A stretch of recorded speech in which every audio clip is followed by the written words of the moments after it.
Hi everyone, welcome or welcome back to my channel. Today I am here to talk about the last week's worth of reading. This is not my intro, I can't remember how my intro goes. That's because I'm filming on a Saturday night. Do you know how many times I have filmed a nighttime video that's not a vlog in the 10 years of my booktube channel? I can probably count the number of night filmings on one hand for sit down chat videos, not just vlogs. So my brain is not functioning because I had grand plans today. I've had my hair done, it's cut, we've done the regrowth, I have plans for next time. I was going to come home, fix up my makeup, film. I would have been home at lunchtime. I got a phone call and I've been out with family for the rest of the day today. It is now 6:30. It's 6:30. My brain is fried. I'm trying to kill a headache. I'm out tomorrow. We need to film this now. Otherwise, it's not getting filmed. So I'm sorry, you're getting me again in chaos. I feel like this is just a trend now. I have very, very large suspicions about what's going on with me. And I suspect this may be the future for a little bit at least. So bear with me. I'm not drinking tea. I haven't been long enough home to boil the kettle. I am instead sticking to electrolyte drinks. Despite all of that, I've had a reasonably good reading week. I've read 17 things this week, quite a few kids' picture books in the mix. 3,102 pages. I had 4 rereads this week, 2 DNFs and 3 books for projects. I am in the middle of filming a vlog. I know who am I said I wasn't going to film any other videos. I decided to get back into my try chapter, read down the try chapters from previous years videos. So I'm into that video. I have 1 more book to read for it. So hopefully in the next week or so that will come out. I also have ideas for a sports vlog because I have a bunch of books that I haven't read that I would like to get to. So that's another possibility. All right, so when that last clip ended, my camera died. And then I worked out that my other battery has not been charging. So I plugged it in, I've set it charging, I went and had a shower. So now I am sans even more makeup and possibly even more sanity. But I'm determined to get through this damn video. So let us continue. I think I finished the stats. I read a stack of kids books this week. Some of them are review titles that are coming out in the next couple of weeks, so I will have reviews for them, I think, in next week's wrap up. One I do want to just highlight this week, which was not a copy that was sent to me for review, it was one that I bought myself, is Through a Darkening Sea by Claire Saxby and Peter Chong. This is about a whale fall, which is when a whale dies and its body sinks to the bottom of the ocean, and what happens and the life that basically comes from this, and the life cycle of a whale. So it is utterly, utterly beautiful. Like, it is a stunning book. It also has that nice texture of a picture book. Like, it's, I don't think it's going to come up on camera, but it kind of has this textured pattern on the cover, so it feels really nice, which me and my sensory needs, that's a thing. So hopefully I will try and film reviews of as many of those book titles tomorrow, maybe, fingers crossed. Depends on what time I need to go out tomorrow. My rereads. I have started my reread of the Illuminae files. Memento is the prequel novella. This was a special edition that came with, I think, Obsidio, maybe. And it is everything that takes place before Illuminae. Illuminae is the first book. These are YA science fiction books by Amie, Kaufman and Kristoff. They are told in mixed media, multimedia kind of formatting. I'm listening to the audiobooks for these, which are amazing. These are full cast audiobooks that were some of my favorite to listen to before graphic audio started producing graphic audios. This was kind of my standard for full cast audio narration. Still the standout Australian YA sci-fi books from my entire booktube history. I'll just say that. I will be continuing with Gemina and Obsidio hopefully over the next little while. I did start by immersive reading Illuminae and then I got distracted. At the moment, anytime I start immersive reading anything, I get distracted and end up just listening to the audiobook. But since all of those are rereads, it doesn't really matter. Same thing happened with Power Plays and Straight A's by Ian Finley and Saxon James. This is book 1 in the CU hockey series. We're following Zach and Foster. Foster is a college hockey player. It's his last year of school. He is hopefully being drafted into the NHL at the end of the year. And his brother's best friend, Zach, transfers to the same college. His brother asks him to just look out for Zach. And that turns into getting to know Zach a little bit better and falling for him. Foster and his brother are also twins, so that's also an experience. Very fun series. Like, when I reread this particular book, I go, you know, it's not as good for me as the Puck Boy series, but I think that's 100% because it's a college hockey romance series, and I'm just not the biggest fan of things set in college.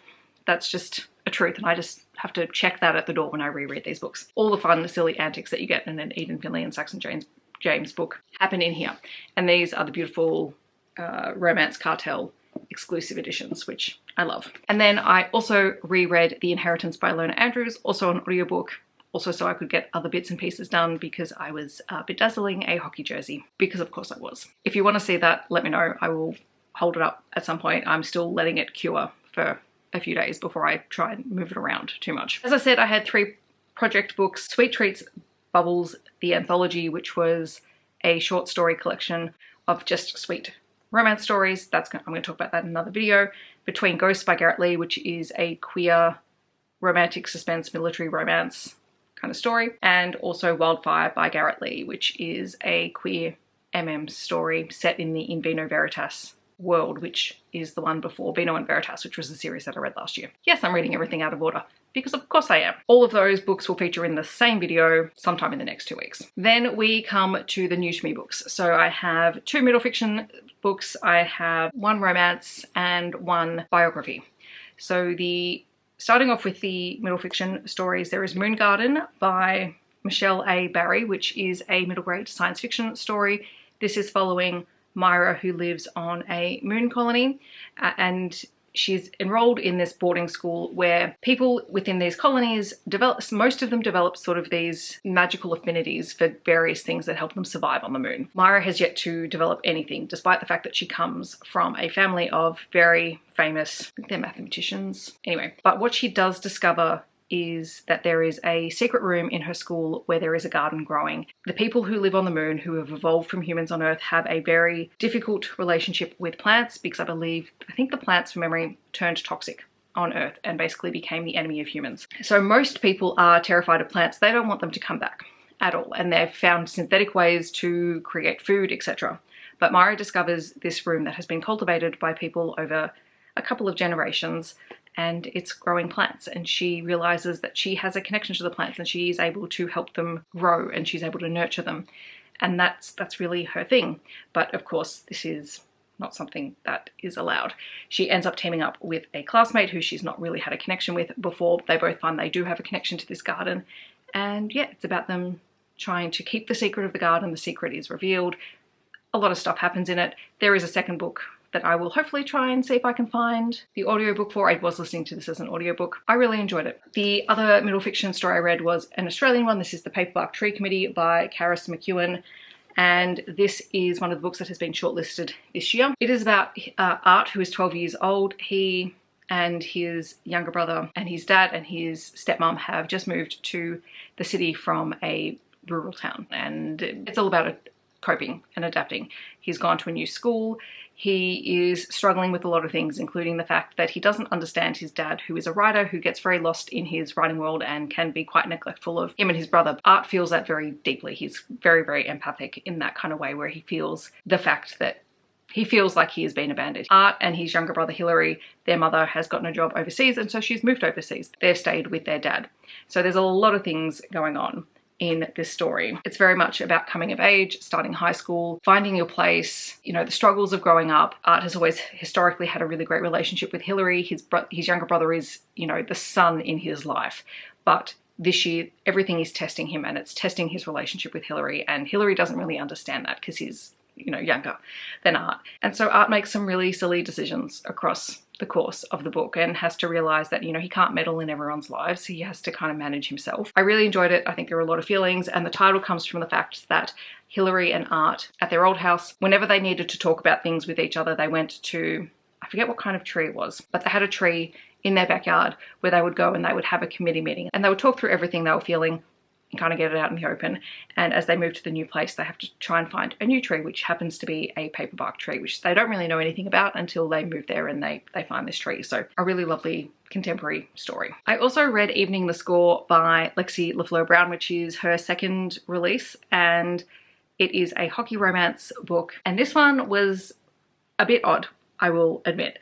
And not because I don't like Lexi's writing. I actually really like Lexi's writing. I love, she's written an Indigenous female protagonist because she is an Indigenous author. She has written hockey because she knows hockey. She is like, all of that stuff is really well built into the story. But it's kind of the major premise of the book that kind of fell over, which is that our female protagonist is reeling from the fact, like her whole life has been dictated by the fact that her father, who was a professional hockey player, was injured while playing the sport before she was born, ended up with a concussion and CTE, and was never really the same growing up, and eventually died. And she is hung up on that, and she's kind of fixated on the fact that there was this one guy that her dad played against who was the one who checked him into the wards for his final game where he ended up with a concussion and couldn't come back to the sport. And that guy went on to become really famous, like is hockey royalty. And so she has fixated on this, and now that guy is about to be inducted into the Hockey Hall of Fame, and she is determined to ruin that. And in order to do that, she ends up deciding that she is going to take it out on his son, who is now playing for the same team that her dad played for. And that was kind of where there's a bit of a mismatch, because there's kind of two stories going on here. There is her grief and her processing of all of that and trying to find and take revenge on a family. But really she's targeting the wrong person, because Brody is very much a sweetheart. And I don't say that in a dichotomy of she's a bad person and he's a sweetheart. Not at all. She has trauma that she needs to clearly work through. And she thinks that Brody is getting everything handed to him because he is the son of a famous hockey player. And in some ways he is, but he is also under the weight of that, and he doesn't like his dad. He's under the pressure of his father's reputation. She doesn't realize that at first. And then they end up fake dating. And she does begin to realize that actually he is 100% the wrong target. Targeting Brody doesn't actually do anything to stop or inhibit the reputation of his father. And so like that was a total mismatch in the story. And it really threw the romance element off, because it didn't make sense.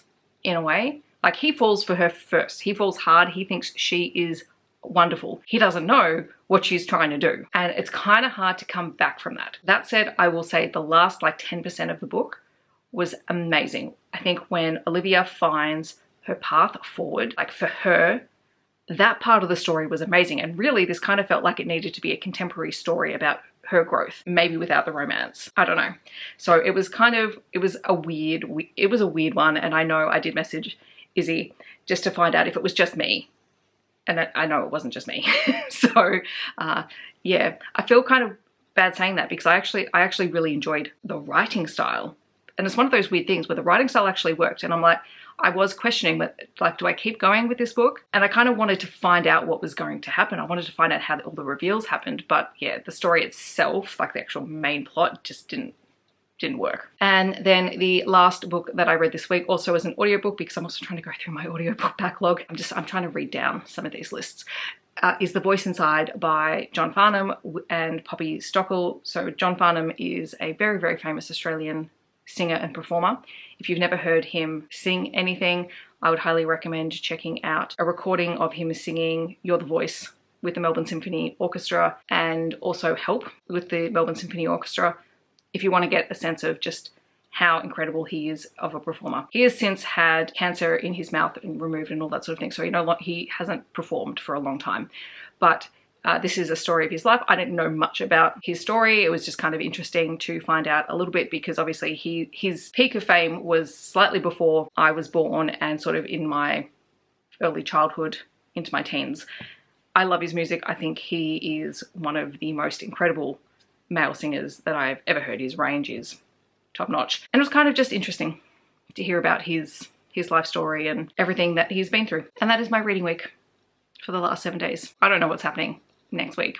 I'm just finding it very, very helpful at the moment to not think too much about it and make a decision when I feel like reading something. And on that note, we're going to wrap up this video because the camera is flashing at me again, so we don't have very much time. In the comments, I'd love to know, have you read any of these books? Feel free to let me know. Otherwise, feel free to talk about something you have read and loved in the last week, or share your favorite plant emoji to let me know that you're here. I hope that wherever you are in the world, you're staying safe and healthy, and I will see you in my next video. Thanks so much for watching. Bye everyone.